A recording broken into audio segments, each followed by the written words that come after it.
저에게 예수님은 어떤 분이라고 생각을 해볼 때 예수님은 나의 길이 되신다 이렇게 한번 고백을 해볼 수 있습니다. 왜 그런가 하면 예수님이 내가 방황하고 어둠의 길을 헤치고 있을 때 나에게 다가와 길이 되어주시고 내가 갈 길을 밝혀 보여주셨기 때문입니다. 그렇다면 여러분들에게 예수님은 어떤 분인지 이 시간 한번 생각해 보시길 바래요. 여러분들에게 예수님은 어떤 분이신가요? 사순절은 부활절을 준비하는 기간이기도 합니다.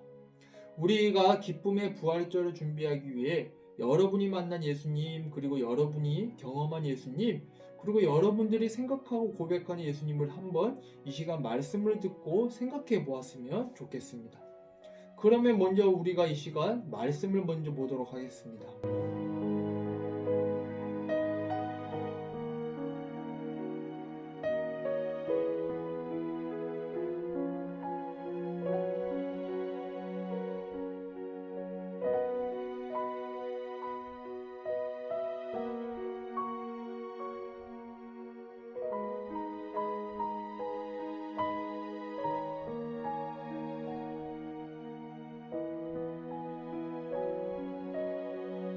오늘 성경 말씀에는 예수님을 자신을 어떤 분이라고 소개를 하냐면, 그래요, 나는 세상의 빛이다 이렇게 소개를 하세요.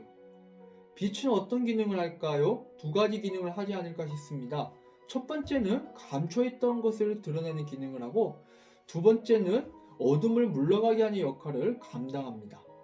마찬가지로 오늘 말씀 가운데 있는 바리새인들은 예수님을 시험하기 위해 가늠한 여인을 데리고 오게 됩니다. 그리고 예수님에게 이렇게 말을 하고 있어요.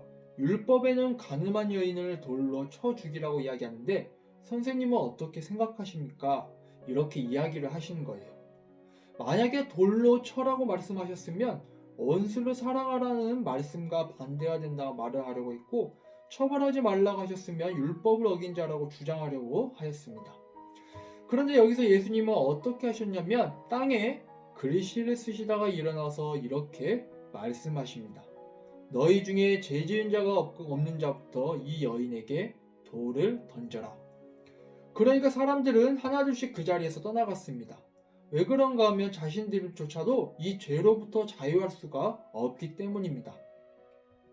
그래서 예수님은 자신을 뭐라고 소개를 하셨냐면 나는 세상의 빛이다 이렇게 소개를 하십니다. 그러니까 빛이신 예수님 앞에서 감출 수 있는 것, 숨길 수 있는 것은 없다고 이야기를 합니다.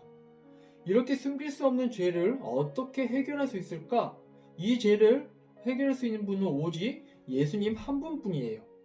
그 가늠한 여인 주변에 많은 유대인들이 떠나가자 예수님과 이 여인이 1대1로 남았을 때 예수님은 이 가늠한 여인에게 이렇게 말을 하십니다. 가거라. 그리고 다시는 죄를 짓지 말라. 이처럼 예수님이 이 땅에 오신 목적은 심판하시기 위해 이 땅에 오신 것도 아니고 우리를 구원하기 위해 이 땅에 오신 것이고요. 우리를 정죄하기 위해 이 땅에 오신 것이 아니라 우리에게 새로운 기회를 주기 위해 이 땅에 오십니다. 그래서 예수님은 우리들에게 말씀하십니다. 나를 따르는 자는 어둠에 다니지 아니하고 생명의 빛을 얻으리라. 그러니까 그 어둠에서 해방시켜 주실 수 있는 분, 그래서 내가 더 이상 죄의 지배를 받는 것이 아니라 어둠 가운데 있는 것이 아니라 생명의 빛으로 걸어갈 수 있는 길을 만들어 주신 분, 그 분은 오직 예수 그리스도 한 분뿐이 없다. 이게 오늘 요한복음이 우리들에게 알려주고 있는 진리의 말씀입니다. 바라기는 저와 여러분이 어떤 상황 가운데서도 세상의 빛으로 오신 예수님을 따라 그 길을 따라가고 그 생명의 빛을 소유하며 나아갈 수 있는 저와 여러분들이 되었으면 좋겠습니다. 이번 한 주도 여러분들을 점점 어둠 가운데 몰아가는 모든 것들에게 주눅되지 말고 빛 대신 예수님을 따라 한 걸음 한 걸음 한 걸음씩 나아가는 우리 사랑하는 청주대립교회 중고등부 학생들이 되시기를 주님의 이름으로 간절히 축원합니다. 그러면 다음 주일 만나는 순간까지 모두들 안녕!